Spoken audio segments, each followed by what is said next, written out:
Lawyers laughed at black woman in courtroom.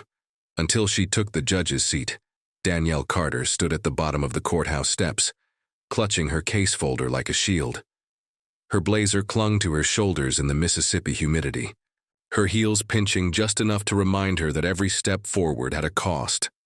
Inside, the courthouse buzzed with a quiet rhythm of rustling papers, murmured conversations, and tapping shoes on tile.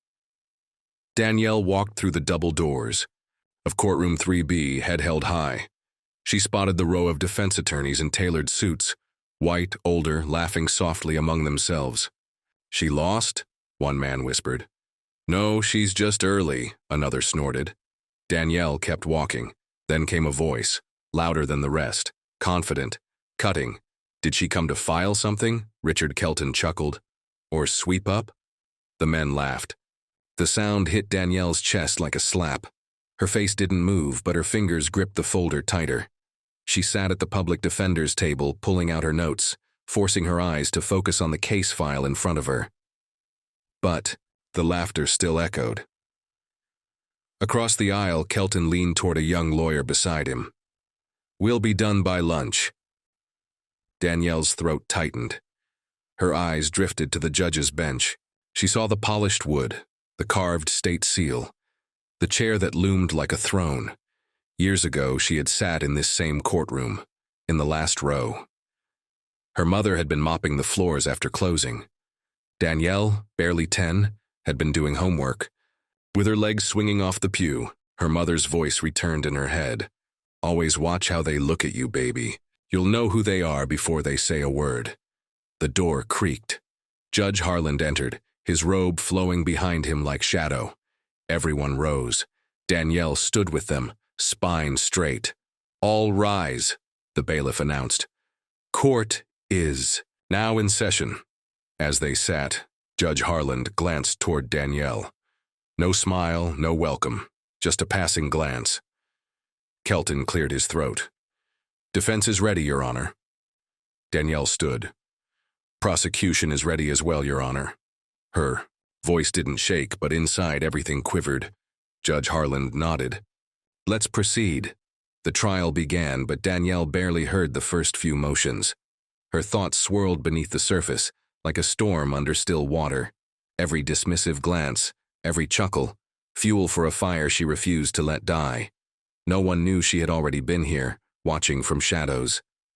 And no one knew that she planned to stay, long enough to change where she sat, and how they looked at her when she did. And next time, she'd be the one holding the gavel. Danielle sat beside her client, Malik James, a 17-year-old with tired eyes and cuffed wrists. His body slouched in the chair, arms crossed, jaw tight. He wouldn't look at her.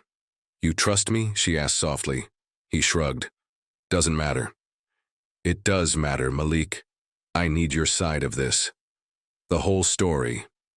He didn't speak.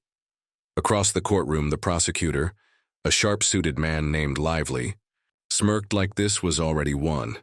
Danielle could hear the quiet hum of conversation from the other attorneys. She knew the sound well, doubt disguised as confidence. Judge Harland shuffled papers. "Prosecution may begin." Danielle glanced at her notes. Malik had been arrested outside a liquor store. No stolen goods on him, no video.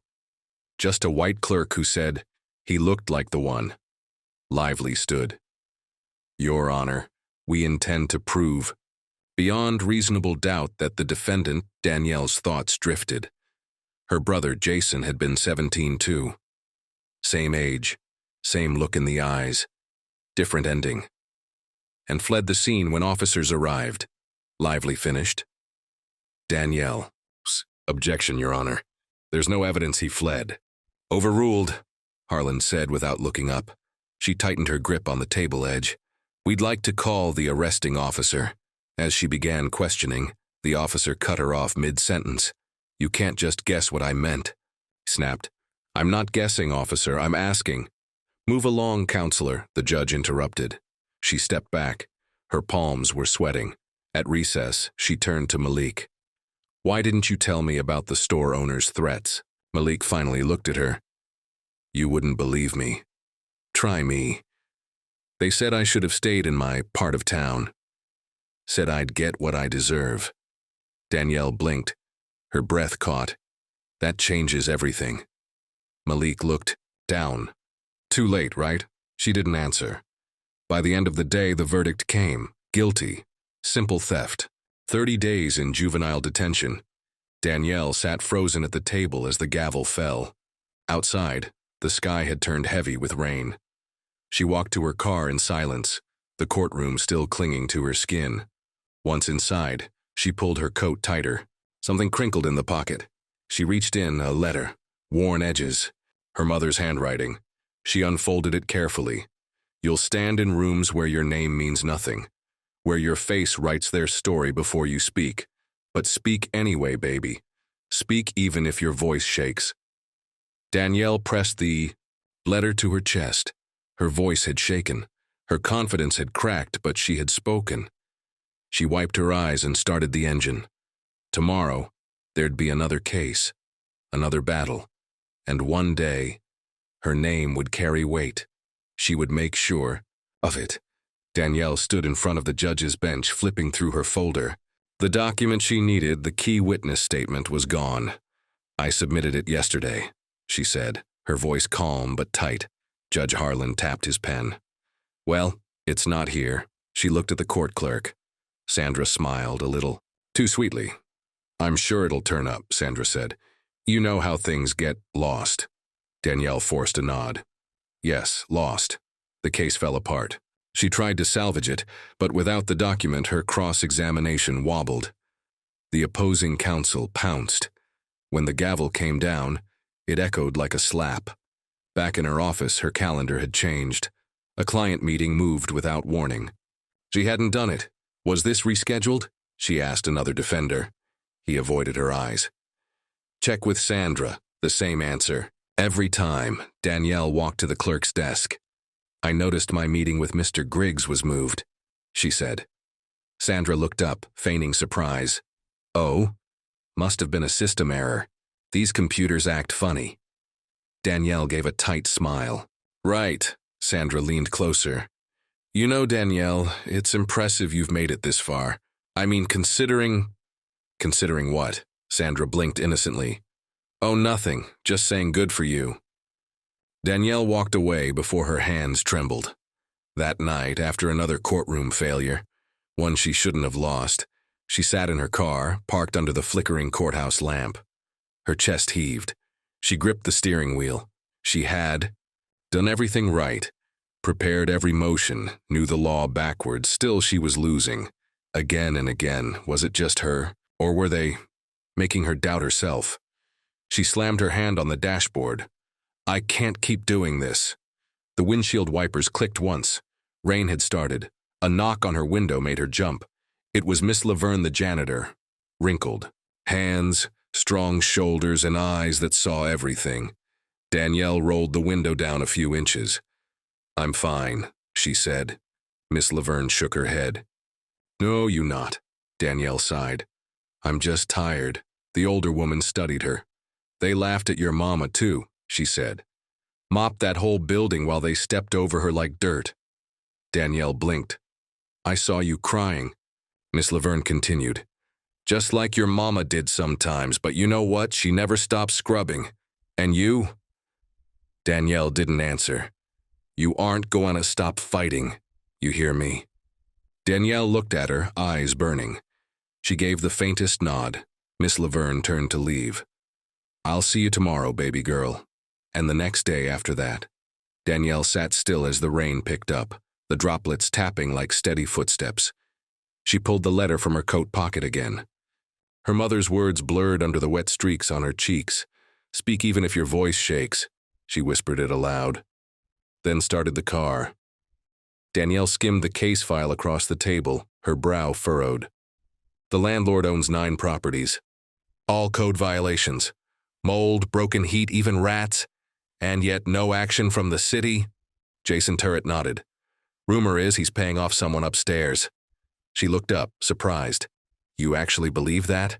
Jason smirked. I'm a prosecutor, not blind. Danielle studied him. He was younger than most prosecutors she faced, sharp but not smug. For once, someone wasn't talking down to her. "Think we can build a case?" she asked. "If we work together?" "Maybe," he replied. "You handle the tenants. I'll dig through property records." She hesitated. "Why help me?" He shrugged. "Because you're the only one not pretending this isn't a crime." Over the next week, they became a team. Late nights, shared notes, quiet coffee breaks in the courthouse hallway. "You ever think about quitting?" she asked once. Jason gave a dry laugh. "Every time I win for the wrong reasons." Danielle smiled faintly. "Same." The trial came quickly. Danielle stood in court, calm, confident. Her strategy hinged on one witness, an elderly tenant who documented every health violation. She had rehearsed it carefully. When the moment came, she rose. "Mrs. Jenkins, can you describe the conditions in your apartment?" But before the woman could speak, the prosecutor objected. "Your Honor, this line of questioning is irrelevant. The witness has a history of mental health issues documented." Danielle's heart dropped. That information had been sealed. Only 2 people knew it, her and Jason. The judge sustained the objection. Her case unraveled. Outside the courtroom, she cornered him. "You leaked it." Jason didn't flinch. "You're talented, Danielle. But this case? Out of your league. You sabotaged me. I outplayed you." Her breath caught. "You pretended to respect me." He leaned closer. "I pretended to be polite. Don't confuse the two." She stepped back. Words failed her. Her chest tightened. He walked away, smooth and sure, as if it meant nothing. Back in her office, she shut the door and sat in silence. Her phone buzzed. A message from a tenant. "Thank you anyway, Ms. Carter." She turned it face down. The walls felt smaller. Her desk, heavier. She remembered their laughter again. First Richard Kelton, now Jason's cold dismissal. Different. Tone. Same bite. She closed her eyes. That night, sleep came late. And when it did, it carried her to the courtroom.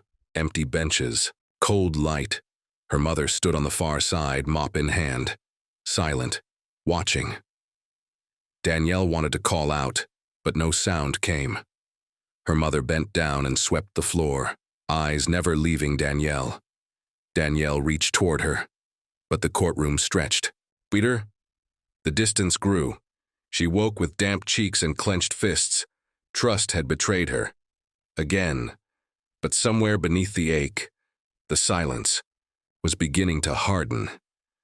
"Her name is Gloria Washington," Sandra said, dropping the file on Danielle's desk like it was trash.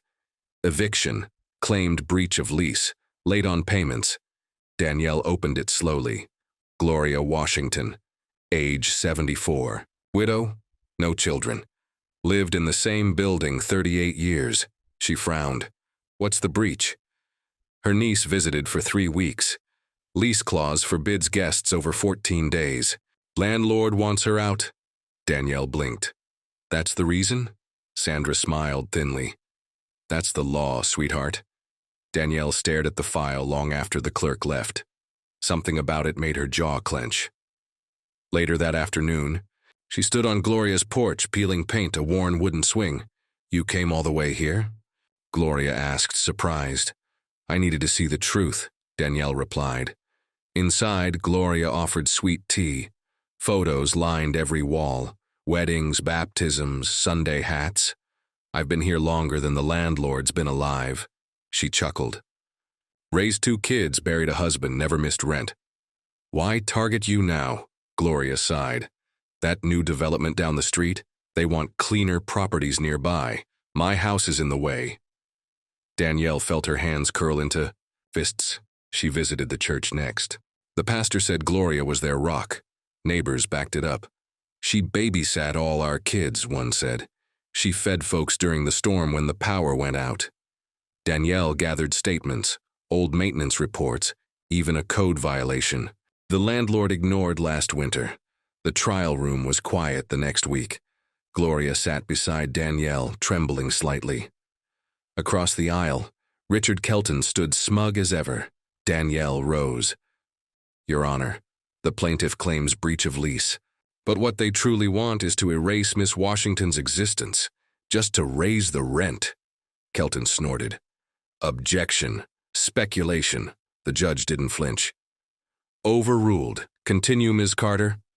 Danielle laid out the story, timelines, testimonies, community support. Her voice never shook. Kelton leaned over once, whispered, "Still too emotional."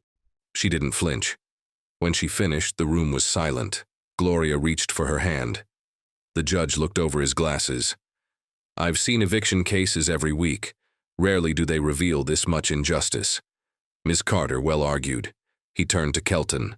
Plaintiff's claim is denied. Gasps. A murmur rippled through the crowd. Danielle nodded once, but inside her chest swelled. Outside the courtroom, Gloria hugged her tight. Your mama would be proud. Danielle blinked fast. Thank you. She walked alone back to her car. No tears this time. No clenched fists, just the steady hum of resolve. They'd listened, not because she begged, not because she cried, because she proved she belonged. The fire was back, but it didn't rage anymore. It calculated. It prepared. Danielle Carter had found her weapon, and it was her voice. The envelope was plain, no return address, just her name scrawled in a shaky hand. Danielle opened it slowly. Inside, an aged bundle tied in blue ribbon. A note slipped out. First found these cleaning the courthouse basement. Thought they belonged with you. She stared at the stack. Her mother's handwriting danced across each yellowed page. The first letter began, Danielle, if you're reading this, I'm somewhere proud. I write during breaks, mop in one hand, pen in the other. This floor breaks my back, but you, baby, you'll break ceilings. Danielle sank into her couch. Letter after letter, her mother whispered through ink. Don't ever shrink, not in rooms that weren't built for you. Speak even when they roll their eyes. Speak like you own the echo. Tears blurred the next lines. One day you'll sit in that chair, baby, not to ask, to decide. The final letter was signed, Love always, Mama, the one who cleaned the floor you now stand on. Danielle clutched them to her chest. That night the phone rang. Danielle Carter, a formal voice asked. Yes? This is Governor Whitman's office. We'd like to offer you the interim judge appointment for Circuit 14. The current judge is retiring early. She didn't speak. Ms. Carter? I'm here, she whispered. Yes, I accept. Silence followed. Then paperwork. Logistics. Congratulations. She hung up and looked down at the final letter again. Her hands trembled, not with fear, but weight. She walked to the window. City lights blinked below, unaware. She traced the edge of the letter, reading it once more. You'll sit in that chair. Her mother saw it before anyone else, before Kelton laughed, before Jason betrayed, before the silence and the files and the tears in her car. Danielle smiled faintly, the kind that held lifetimes. The courthouse floor her mother cleaned hadn't changed, but Danielle, she had, and next week she'd walk in through the front, not to argue, to rule. The black robe felt heavier than she expected, not in burden, but in memory. Danielle Carter stood in the mirror one last time before stepping out of her chambers. Her hand smoothed the front, her fingers brushing the fabric like it was sacred. She took a deep breath. Outside, the bailiff's voice rang, All rise. The door opened. She walked in. Same courtroom, same creaky benches, same pale green walls. But this time the eyes followed her, not with doubt, with expectation. Danielle ascended the bench, her seat now, her view. Her name engraved on the plaque below the gavel, Judge Danielle Carter. She scanned the room. At the defense table, Richard Kelton. He stood as instructed. Their eyes met. No smirk, just a tight jaw, a nod. Respect? Resentment? Maybe both. She adjusted the microphone. You may be seated. Chairs shuffled. Silence settled. The courtroom seemed smaller from here. Or maybe she had grown too large to fit beneath it. She called the docket. Case 4217B, State v. Barrett. Kelton rose. Present, Your Honor. The words slid through the room like a clean cut. She blinked, not from surprise, but gravity. Your Honor. She remembered the first time she saw him. Joking, loud, unafraid. She'd felt small, outsider, prey. Now she was the one setting the tone. Danielle listened carefully as both sides stated preliminary positions. She asked pointed questions, clear, fair, sharp. Every time she spoke, the courtroom leaned in. Not one whisper, no snide remarks, no laughter, just her voice, steady as stone. She glanced at the clerk, Sandra, who avoided eye contact. She saw Jason sitting on the prosecutor's bench, flipping a pen nervously. He wouldn't look at her either. Danielle didn't gloat. She didn't need to. The power wasn't in their silence. It was in hers. As the arguments wrapped up, she looked out over the courtroom. She felt her mother there, in the floorboards, in the echoes, in the very breath she took. Danielle spoke the last words of the session with calm authority. This court is in recess. She lifted the gavel, held it for a beat, then brought it down. The sound rang out, clean, firm, final. She stood slowly, turned toward chambers. Behind her, chairs scraped back. People stood, waiting for her to leave first. She did. Back straight. Chin high, no longer pleading to be seen. She was the view and the voice. The courtroom had emptied. Silence settled over the room like dusk. The air was still, but the bench held warmth, like someone had just been there. Danielle didn't leave. Not yet. She stood alone at the front, hands resting gently on the curve of the judge's chair. The wood was dark, smooth, polished by years of use, worn by elbows, decisions, and time. She traced its edge with quiet fingers. The room echoed faintly with the memory of heels, gavels, laughter. Mostly laughter. Not today. She turned and faced the empty seats. Each row felt like a memory waiting in stillness. Her eyes drifted to the far left, third row from the back, that spot. Her mother used to sit there, mop bucket beside her, head bowed. Danielle remembered hiding behind the benches after school, watching as her mother cleaned around rich men's shoes. Now she stood in the seat of those men. A different kind of cleaning. She exhaled, slow. The kind of breath that carried years. Inside it. Then she whispered, "We're here now." Her voice, small but steady, filled the space like a final prayer. Behind the glass doors, movement caught her eye. 2 interns stood just outside. Black girls, no older than 20. One held a legal pad. The other clutched a thick binder. Both stared at her like she was made of more than skin and cloth, like she was the answer to a question they weren't sure they could ask. Danielle met their eyes. She didn't smile. She nodded, once. Firm. Enough. The girls exchanged a glance. One straightened her blazer. The other wiped her cheek. Danielle turned back to the bench. She sat down in the chair, let her hands rest on the arms. It creaked under her, not with protest, but with memory. This chair had held power. It had judged. It had dismissed. It had watched as she was called too green, too loud, not ready. Now it listened. She ran her hand along the desk edge again. Her fingertips brushed something. A small etching, hidden under the overhang. She leaned in, scratched into the wood, barely visible. "One day you'll sit here." Her breath caught. It couldn't be. But somehow she knew her mother had mopped this floor. She'd seen this chair. She'd believed this moment into being. Danielle closed her eyes, let the silence fold around her. The laughter was gone. The bench was hers. But the work? The work was just beginning.